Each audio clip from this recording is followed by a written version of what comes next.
नमस्कार साथियों, स्वागत है आपका भी NK24 यूट्यूब चैनल पर बहुत बहुत। साथियों, 12 जून 2025 में जो अहमदाबाद में विमान हादसा हुआ उसकी प्रारंभिक रिपोर्ट आ गई है। उस रिपोर्ट में 15 पेज की रिपोर्ट है और ये रिपोर्ट जारी की है AAIB ने। AAIB मतलब एयरक्राफ्ट एक्सीडेंट इन्वेस्टिगेशन ब्यूरो। ये किसके अधीन आता है? तो साथियों, ये मिनिस्ट्री ऑफ सिविल एविएशन के अधीन आता है, उसी का एक डिपार्टमेंट है। अब उसने क्या रिपोर्ट जारी की है, और उससे पहले ये जान लेते हैं कि ये ठीकरा किसके माथे फोड़ा जा रहा है। देखो, 12 जून 2025 में जो विमान हादसा हुआ जिसमें हमारे गुजरात के पूर्व CM सहित लगभग 275 लोगों की मौत हो गई। विमान उड़ते के साथ ही तत्काल नीचे गिर गया। उसमें उनकी एक जैसे ब्लैक बॉक्स होते हैं, ब्लैक बॉक्स में दो तरह के ब्लैक बॉक्स होते हैं। एक तो होता है जो हम वॉइस कॉकपिट रिकॉर्डर होता है, जो दोनों पायलट आपस में क्या बात कर रहे हैं ये रिकॉर्ड करता है, और एक ये होता है कि मशीनरी में क्या हलचल हो रही है उस चीज़ को रिकॉर्ड करता है। तो जो डाटा रिकवर हुआ है उसमें 15 पेजों की AAIB ने, एयरक्राफ्ट एक्सीडेंट इन्वेस्टिगेशन ब्यूरो ने एक रिपोर्ट जारी की है। उसमें उन्होंने कुछ तथ्य फैक्ट सामने लाए हैं। उसमें ये ठीकरा शायद कहीं ना कहीं जो पायलट हैं उनके माथे फोड़ा जा रहा है। क्यों, उसकी पूरी विस्तार से चर्चा करेंगे। ऐसा क्यों है या ऐसा करने के पीछे मंशा क्या है। देखो, ये जो विमान था, ये विमान था बोइंग 8787, मतलब बोइंग 787 का विमान था। और ये भारत में कुल 34 विमान हैं, जिसमें से 33 जो है एयर इंडिया के पास में, एक जो है इंडिगो के पास में है। और ये विमान में ज़्यादातर समस्याएं क्यों होती हैं, उससे पहले थोड़ा सा आंकड़ों पर नज़र डाल लेते हैं, तब जाके हम इस पर फैक्ट पर चर्चा करेंगे कि उसमें क्या हुआ। वर्ष 2003 की अगर बात करें, या मतलब चलो 2018 से ही ले लो, जब इंडोनेशिया का विमान हादसा हुआ, वो भी बोइंग 387 मतलब 737 ही था। उसमें 151 लोगों की मौत हुई, जिसमें जो उसका कंक्लूज़न निकाला गया, जो डाटा रिकॉर्डर से निकाला गया, वो पूरा का पूरा पायलटों के ऊपर डाल दिया गया कि विमान बिल्कुल पूरी तरह से सही था और पायलटों से कोई मिस्टेक हो गई। उसके बाद 2019 में, वर्ष 2019 में तुम्हारा इथोपिया में एक विमान हादसा हुआ। वो भी बोइंग 737 था। उसमें 157 लोगों की मौत हो गई, और उसमें भी जो कंक्लूज़न निकला जो पायलट को ऊपर डाल दिया गया कि ये गलती पायलट की थी। वर्ष 2013 में सन फ्रांसिस्को में एक जो बोइंग 777 का जो विमान था वो भी क्रैश हो गया था। उसमें 3 लोगों की मौत हो गई थी, और उसमें भी पायलट की ही गलती बता दी गई थी कि पायलट की ही गलती है। अगर बात करें वर्ष 2020 की, तो वर्ष 2020 में कोझिकोड, भारत के अंदर एक विमान हादसा हुआ था। वो भी तुम्हारा बोइंग का 737 ही था, और उसमें 21 लोग मारे गए थे। हमारे भारत में 2020 में एक विमान हादसा हुआ था। वर्ष 1985 की अगर बात करें, तो जापान के अंदर बोइंग 747 का एक विमान क्रैश हुआ था। उसमें लगभग 520 लोग मारे गए थे। उसमें भी यही विमान हादसे की जो मुख्य वजह बताई थी कि वो पायलट की मिस्टेक है। बात करें वर्ष 2005 की, ग्रीस में एक बोइंग का विमान क्रैश हुआ था 737, उसमें भी पायलट की मिस्टेक बताई गई थी, 121 लोग मारे गए थे। तो अब जो रिपोर्ट जारी किया है एयरक्राफ्ट एक्सीडेंट इन्वेस्टिगेशन ब्यूरो ने, उन्होंने लास्ट जो मोमेंट पे कैप्चर किया गया है। अब जो इसे उड़ा रहे थे, एक तो सुबित सभरवाल थे। जो सुबित सभरवाल थे साथियों, वे ATC थे, मतलब LTC पायलट थे। LTC और 8200 घंटों का उन्हें अनुभव था। LTC कौन होता है साथियों? लर्निंग ट्रेडिंग कैप्टन, जो दूसरों को सिखाता है, ठीक है। और जो कुंदन थे, वो भी, उन्हें लगभग 1100 घंटे का अनुभव था। विद फैक्ट के साथ बता रहा हूँ, जो भी मैंने तथ्य आपको बताए हैं वे विद फैक्ट हैं। आप जाकर उसकी चर्चा भी कर सकते हैं, देख भी सकते हैं। तो जो पहले पायलट हैं वो दूसरे पायलट से पूछ रहे हैं कि क्या तुमने इसका फ्यूल बंद किया है? तो दूसरे पायलट है कुंदन, उन्हें बोला है कि नहीं, मैंने इसका कोई फ्यूल नहीं बंद किया। अगर फ्यूल बंद नहीं किया तो विमान के अंदर फ्यूल पहुंचना बंद हो गया और दोनों इंजन बंद हो गए। जनरली होता क्या है, जब विमान उड़ता है और उड़ते समय पे जिस फ्यूल की ये बात कर रहे हैं कि फ्यूल बंद करना या ऑफ करना, तो वो इतना इजी नहीं है। जब आप विमान की संरचना को समझोगे तो विमान में पाओगे कि जिस फ्यूल को ऑन या ऑफ किया जाता है तो कोई बटन नहीं है, वो एक तरह से लीवर है, उसको खींचा जाता है। उसे प्रेस करने में और खींचने में लगभग 10-15 सेकंड का समय लगता है। मतलब इतना इजी नहीं है जितना इजी उसमें बताया जा रहा है। और उसमें अगर बात करें दिसंबर हाँ, दिसंबर 2018 में एक बोइंग की तरफ से ये यूएस की जो सिविल एविएशन है ना, उन्होंने एक एडवाइजरी जारी की थी बोइंग को लेकर के कि लगभग जो इसके बोइंग के ये स्विच वाला सिस्टम है ना, ये ऑटो है, ऑटो स्विच हो जाता है, ऑटो अपने आप ओपन हो जाता है, अपने आप क्लोज हो जा रहा है। तो ये समस्या पे ज़्यादा ध्यान नहीं दिया गया। इसकी जो मेन समस्या है वो यही देखने के लिए मिली। तो अब इस चीज़ से एक निराकरण क्या निकलता है? निराकरण ये निकलता है कि इसे बचाने की कोशिश की जा रही है। किसके मुकाबले?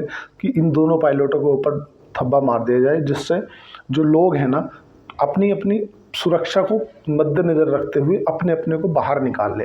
एक तो तुम्हारा बोइंग, जो कि अमेरिका की कंपनी है, 110 साल पुरानी कंपनी है, और ये कह के एक बार पीछे हट जाएगी कि देखो ये तो पायलट की गलती थी, क्योंकि पायलट ने विमान का जो है फ्यूल बंद कर दिया था। लेकिन ऐसा नहीं है। ऑटोमेटिक जो उनका रेट है, रेट मतलब चूहे वाली बात नहीं कर रहा, रेट एक टरबाइन होता है।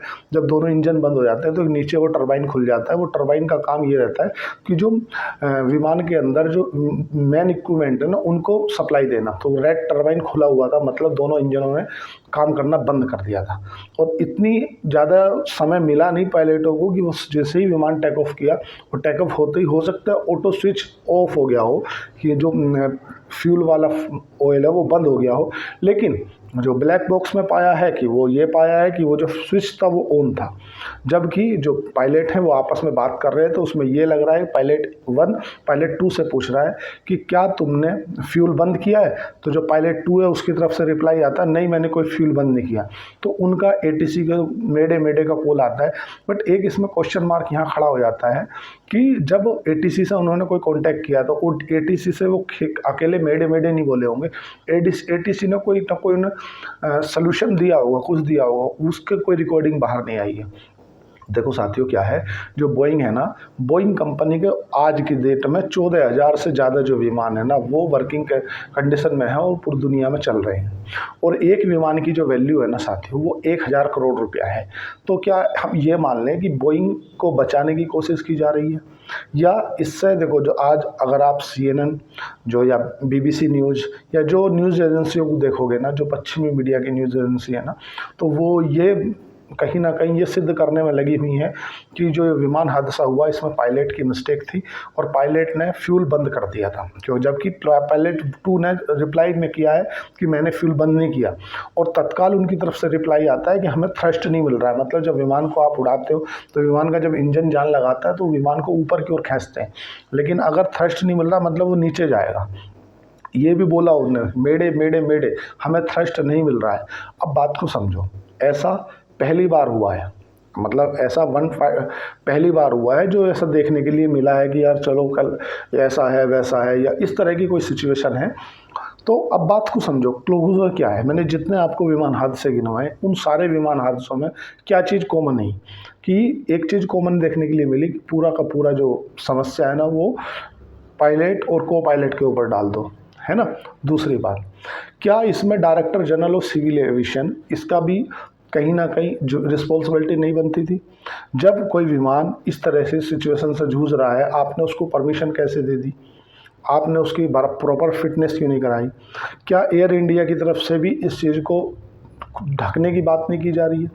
भाई एयर इंडिया, हालांकि देखो, जो अभी तक का सबसे ज़्यादा क्रैश होने वाले विमानों में वो बोइंग कंपनी है, और बोइंग कंपनी कॉस्ट कटिंग के चक्कर में कई बार बोइंग कंपनी के जो एम्प्लॉई हैं उन्होंने कोर्ट में इस बात का दावा दायर किया है, मुकदमा भी किया है, उसमें मतलब गवाही भी दी है, और आके देखा गया है कि जो गवाही देने गया था बोइंग के खिलाफ, उसके माथे में गोली लगी हुई मिली है, और वो बाद में सुसाइड बोल के मामला रफा दफा कर दिया गया है।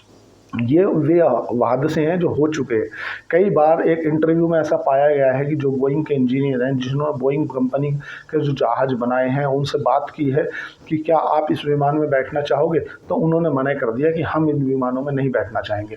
कई बार कॉस्ट कटिंग के चक्कर में जो डिफेक्टेड पार्ट होते हैं ना, उनको भी जुगाड़ से लगाया गया है। देखो हमेशा कॉस्ट कटिंग अच्छी नहीं होती। जैसे विमान की बात करें, अभी अगर एयरबस की बात करें, इसकी टक्कर पे देने वाली एयरबस है। ज़्यादातर इंडिगो जो एयरबस के विमान लेती है, केवल इंडिगो के पास में एक ही जो विमान है वो बोइंग का है। बाकी जो चौथे अभी भारत की बात करें तो जोन सा विमान ये क्रैश हुआ है ना 787, ये टोटल 34 विमान अभी भारत में रनिंग कंडीशन में है। जो 33 विमान है वो तो एयर इंडिया के पास में है, और जो एक विमान है वो तुम्हारा इंडिगो के पास में है। और भारत में जो इंडिगो है, जिसको हम इंडिगो एविएशन के नाम से जानते हैं, वो कंपनी ज़्यादातर एयरबस के विमान लेना पसंद करती है। आकाश एयरलाइंस के पास में भी है, बट वो दूसरी सीरीज का है। तो इसको तोड़ मरोड़ के तो दूसरी तरफ पेश किया जा रहा है। मतलब बोइंग का जो हादसा हुआ है ना, इसको जो एयरक्राफ्ट एक्सीडेंटल इन्वेस्टिगेशन ब्यूरो है ना, इन्होंने जो दो पायलटों के बीच में जो बात हुई ना, उसी को तर्क मानते हुए घुमा के बात को प्रस्तुत किया जा रहा है। और ये किसके अंदर में आता है? ये आता है मिनिस्ट्री ऑफ सिविल एविएशन के अंडर में। जैसे कि डिपार्टमेंट ऑफ ट्रांसपोर्ट कम्युनिकेशन है, जैसे भारत में हर तरह का डिपार्टमेंट है ना, तुम्हारा रोड ट्रांसपोर्ट का डिपार्टमेंट है, ऐसे ही तुम्हारा जो मतलब हवाई जहाज वाला मंत्रालय, जैसे रेलवे मंत्रालय रेल के लिए, और वैसा ट्रांसपोर्ट मंत्रालय है, ऐसे ही मिनिस्ट्री ऑफ सिविल एविएशन है, और उसी के अंतर्गत आता है ये AAIB, aircraft accidental air investigation bureau. तो उसकी तरफ से जो रिपोर्ट जारी हुई है, उसमें रिपोर्ट में ऐसा मंसाएं लग रही हैं कि आप देखोगे कि इसे तोड़ मरोड़ के कहीं भी 15 पेजों की रिपोर्ट में पायलटों को और को पायलट को दोषी मानते हुए 2-3 जो मुद्दे हैं उनसे क्लीन चिट लेना चाह रहे हैं। पहला जो कि बोइंग कंपनी है, मैंने आपसे बताया कि 14,000 से ज़्यादा जो विमान है वे यहाँ पे हैं, अभी वर्किंग कंडीशन में है पूरे वर्ल्ड में। और एक विमान 14,000 करोड़ मतलब 1,000 करोड़ का, तो कितने हज़ार करोड़ का विमान होगी। अगर उनके ऊपर क्वेश्चन मार्क खड़ा होता है तो बहुत बड़ी समस्या आ जाएगी। वो जाने वाले तो चले गए जो पायलट थे, तो उनके ऊपर ठीकरा फोड़ के एक तो बोइंग कंपनी को क्लीन चिट दिलवाई जा रही है। दूसरा जो तुम्हारा director general of civil aviation है, जो कि DGCA हम बोलते हैं, जैसे कि RTO होता है भाई भारत में, रोड ट्रांसपोर्ट का जो मेन डिपार्टमेंट देखता है वो RTO देखता है। कोई गाड़ी अगर फिट है नहीं है, फिटनेस वगैरह जो चेक करता है। ऐसे ही जो हवाई जहाज कोई उड़ने लायक है नहीं है, कोई एयरक्राफ्ट किस कंडीशन में है, उसे जो चेक करता है वो डॉक्टर चेक करता है DGCA, director general of civil aviation. उसकी एक अपने आप में बहुत बड़ी पावर होती है, तो उसको भी क्लीन चिट देने का एक उम्मीद जताई जा रही है। दूसरा जो हमारा एयर इंडिया है, एयर इंडिया इसमें इनके ऊपर ठीकरा फोड़ के ये बोल के साइड हो जा रही है कि इसमें तो हमारी गलती नहीं है, ये तो पायलट की गलती है। पायलट सही समय पर इसको मतलब इन्होंने फ्यूल नहीं खोला। जबकि वर्ष 2018 में जो वहाँ का एविएशन इंडस्ट्री है अमेरिका की, उसने बोला था कि जो बोइंग के विमान हैं उन विमानों में जो फ्यूल वाली सिचुएशन है ना, ये ऑटो ऑफ हो जा रही है। मतलब ऑटो स्विच हो जाता है, ऑटो स्विच अपने आप पूरा फ्यूल देने लगता है, ऑटो ऑफ अपने आप बंद हो जाता है। बट अब आपके मन में एक आशंका आई होगी, अपने मन में क्वेश्चन मार्क खड़ा हुआ होगा कि अगर ऐसी समस्या है तो फिर ये देते क्यों हैं भाई? इसको देना नहीं चाहिए। देखो दिया इसलिए जाता है साथियों कि अगर कई बार होता क्या है कि जैसे विमान लैंडिंग करते समय या टेक ऑफ करते समय विमान में आग पकड़ जाती है, तो वो विमान की जो आग है ना, वो एयरक्राफ्ट की जो उसके विंग होते हैं ना, उन विंग में रहता है फ्यूल। तो वो फ्यूल तक ना पहुँचे तो उसके लिए फ्यूल कट करने के लिए बटन दिया जाता है, ताकि अगर किसी कारणवश विमान में लैंड करते समय या टेक ऑफ करते समय अगर उसमें आग भी लग जाती है ना विमान में, तो उस समय पे उसको आग को कंट्रोल किया जा सके और उसको ना फ्यूल मतलब विंग तक ना पहुंचाया जा सके, इसलिए ये बटन दिए जाते हैं। मतलब एक तरह से बहुत हार्डली होते हैं। जब आप उसकी संरचना देखोगे तो मतलब बहुत ऐसे बड़े बड़े होते हैं, 1.5 इंच बाहर निकले रहते हैं, उनके आजू बाजू में ऐसे वो भी रहता सपोर्टर, ताकि आप हाथ से ऊपर नीचे नहीं हो सकते। वो लॉकिंग सिस्टम रहता है, उसको मैनुअली आपको निकालना होता है, तब लॉक कर पाओगे, तभी उसको ऊपर या नीचे कर पाओगे, तो वो ऑटो स्विच कर पाएंगे। लेकिन उसमें एक चीज़ और भी पाई गई है कि वो जब उसकी वर्किंग कंडीशन चेक की ना, तो वर्किंग कंडीशन में वो ऑन पाया गया। तो ऐसा तो नहीं हो सकता है कि उड़ते समय वो ऑटो कट हो गया हो, ऑटो बंद हो गया, फिर से वो ऑन हो गया हो भाई जिस समय तक वो गिरा। लेकिन उस समय विमान है, विमान काफ़ी भारी होता है, तो जब वो नीचे ज़मीन टच हुआ हो उस समय वो ऑटो ऑन हो गया हो। लेकिन वो ऑटो ऑन हुआ उस समय हवाई जहाज में उतनी कंडीशन नहीं बची थी कि वो अपने आप को ऊपर कर पाए। अब ये जो मैं आपसे बताई पूरी बात, ये किसने जो रिपोर्ट जारी की है, ये रिपोर्ट जारी की है तुम्हारा एयरक्राफ्ट एक्सीडेंटल इन्वेस्टिगेशन ब्यूरो। इसने क्यों जारी की है? ऐसा 2-3 जो डिपार्टमेंट है उन्हें हो सकता है क्लीन चिट दी जा रही हो, पूरा का पूरा जो ठीक रहा है वो पायलट और को पायलट के माथे फोड़ दिया जा रहा हो। ऐसा जब जब विमान हादसे हुए हैं, ऐसा इनके साथ नहीं हुआ, हर विमान हादसे में ऐसा ही हुआ। और क्या बोइंग इसमें अपनी गलती स्वीकार करेगी? क्या मतलब उनकी गलती नहीं है, वे अमृत पी के आए हैं कि वो ब्रह्मा से अमृत पी का है कि हमारे एयरक्राफ्ट में तो कुछ नहीं होगा। अमेरिका की एक बोइंग कंपनी नहीं, मतलब उनके हर कंपनी की एक शिकायत होती है। जैसे आप F-60 की बात करें, अमेरिका के F-60 है, जब भी आप चाहे तुम यूक्रेन की बात कर लो, चाहे पाकिस्तान की बात कर लो, उनका एयरक्राफ्ट गिरता नहीं कभी भी। वो बोलते हैं कि एयरक्राफ्ट का जो मतलब पायलट था वो मारा गया, बट हमारा वो बिल्कुल सही शाट है। तो ऐसा नहीं हो सकता। जस्ट 1 मिनट साथियों। तो जो डिपार्टमेंट है, जो director general of civil aviation है, उसको क्लीन चिट देने की प्रयास किए जा रही हैं। जो तुम्हारा बोइंग कंपनी है, अमेरिका की कंपनी है, उसको क्लीन चिट देने की प्रयास किए जा रहे हैं। और जो एयर इंडिया है, ऐसी भी शिकायतें मिल रही हैं साथियों कि जो उन्होंने घोषणा करी थी कि हम 1-1 करोड़ रुपए सबको दे देंगे, अब उनकी जो फाइनेंशियल हिस्ट्री है वो चेक की जा रही है। अगर आप इस लायक हो, गरीब हो, तो ही आपको 1 करोड़ मिलेंगे। मेरे भाई, वो विमान लंदन से भारत से लंदन जा रहा था। कोई गरीब आदमी लंदन काहे के लिए जाएगा? मजदूरी करना थोड़ी जाएगा भाई। कोई इस लायक है तो ही तो लंदन जा रहा था। जिसके घर में फाइनेंशियली स्थिति अच्छी है वही तो लंदन जा रहा था। 1-1.5 लाख का तो टिकट है। तो अब देखने योग्य है कि क्या होते हैं, लेकिन वर्तमान स्थिति ये है कि जैसा कि पहले से होता आया, 2018 में इंडोनेशिया का विमान क्रैश हुआ, उसमें भी पायलट को पायलट की गलती पाई गई। वर्ष 2019 में तुम्हारा इथोपिया का विमान क्रैश हुआ, उसमें पायलट को पायलट को जिम्मेदार ठहराया गया। वर्ष 2013 में सन फ्रांसिस्को का एक विमान क्रैश हुआ, वहाँ पे भी को पायलट और को पायलट को जिम्मेदार ठहराया गया। 2020 में कोझिकोड जो कि केरला में है, वहाँ विमान क्रैश हुआ, वहाँ पे भी को पायलट और को पायलट को दोषी ठहराया गया। 1985 में जापान में भी विमान क्रैश हुआ, उसमें भी पायलट और को पायलट को दोषी ठहराया गया। और 2005 में ग्रीस में विमान क्रैश हुआ, उसमें भी पायलट और को पायलट को ही दोषी ठहराया गया। अब ये समझ में नहीं आता कि जो बोइंग कंपनी है उसके वो अपनी गलती मानने के लिए तैयार नहीं है कि भाई हमारी गलती तो है नहीं, हमारा जो विमान है इंजन बिल्कुल सबसे सही स्टार्ट है। जबकि इन्हीं के जो वर्किंग जो मैं इंजीनियर है वो कई बार बोल चुके हैं कि इसमें जुगाड़बाजी से काम चल रहा है। इनके जो पार्ट्स हैं वो डिफेक्टेड पार्ट को भी कॉस्ट कटिंग के चक्कर में लगा दिए जाते हैं कि यार कॉस्ट बच जाएगी, नया कौन लगाए, जुगाड़ में पुराना लगा दो। और इनके इंजीनियर कई बार इंटरव्यू में बोल दिए कि हम इस विमान में कभी भी यात्रा नहीं करेंगे। और जब उससे पूछा गया कि यार, जब इंटरव्यू वाला इंटरव्यू पूछ रहा था कि यार तुम तो बोल रहे हो कि इनमें समस्या आएगी और ये विमान तो बढ़िया चल रहे हैं, बोले इनमें जो रियल समस्या है वो 10 साल के बाद चालू होगी, अभी 10 साल तक तो वर्किंग कंडीशन में रहेगा। और उस विमान को 11-15 साल हो गए थे। एक तरफ तो आप पुरानी 10 साल पुरानी गाड़ियाँ नहीं चलने दे रहे और एक तरफ आप विमान चला रहे हो इतने पुराने। इससे जो मंशा थी बोइंग कंपनी की, वो मंशा तो होगी ख़त्म। बोइंग कंपनी क्या चाहती थी कि कॉस्ट कटिंग करने के चक्कर में, और जो कई बार इन्होंने अपने जो एम्प्लॉई जिन्होंने शिकायत करी उन्हें ही फायर कर दिया, हटा दिया तत्काल।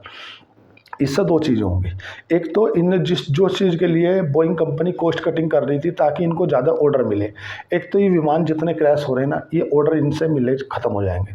इसकी जगह एयरबस को ऑर्डर मिलेंगे। मतलब अगर मेरे को कभी विमान में यात्रा करनी हो ना, तो मैं तो अपने से मतलब ये बता रहा हूँ कि मैं पहले ये चेक कर लूँगा कि मैं जिस विमान में बैठा हूँ वो एयरबस का है या बोइंग का है।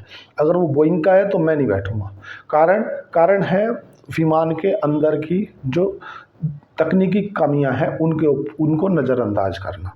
अगर हम एयर इंडिया की बात करें, ये पहले सरकारी थी और सरकार तो आपको पता ही है कैसे काम करती है, अच्छे करती है मतलब। पर अब जो इंडिगो है, इंडिगो इतने दिन से चल रही है, बाकी विमान उनका भी ऐसे बात नहीं है कि वह कभी खामियां नहीं होती, तकनीकी खामियां उनमें भी होती हैं, बट उतना नुकसान या कभी इस तरह की घटना नहीं होती। शायद भगवान से उम्मीद करता हूँ सभी की आत्मा को शांति मिले। बाकी कहीं ना कहीं 2 पायलट और को पायलट के ऊपर जिम्मेदारी घेर के मिनिस्ट्री ऑफ सिविल एविएशन का जो डिपार्टमेंट है तुम्हारा एयरक्राफ्ट एक्सीडेंट इन्वेस्टिगेशन ब्यूरो, वो DGCA को बचाने का प्रयास कर रहा है, तुम्हारा बोइंग को बचाने का प्रयास कर रहा है और एयर इंडिया को बचाने का प्रयास कर रहा है कि पूरी की पूरी जो गलती थी वो पायलट और को पायलट की थी। तीनों के तीनों बच जाएंगे। देखा जाएगा जैसे भी होगा। उम्मीद करता हूँ आप समझ पाए होंगे। आज के लिए इतना ही। चैनल को लाइक करें, सब्सक्राइब करें, कमेंट करें। धन्यवाद। Thank you.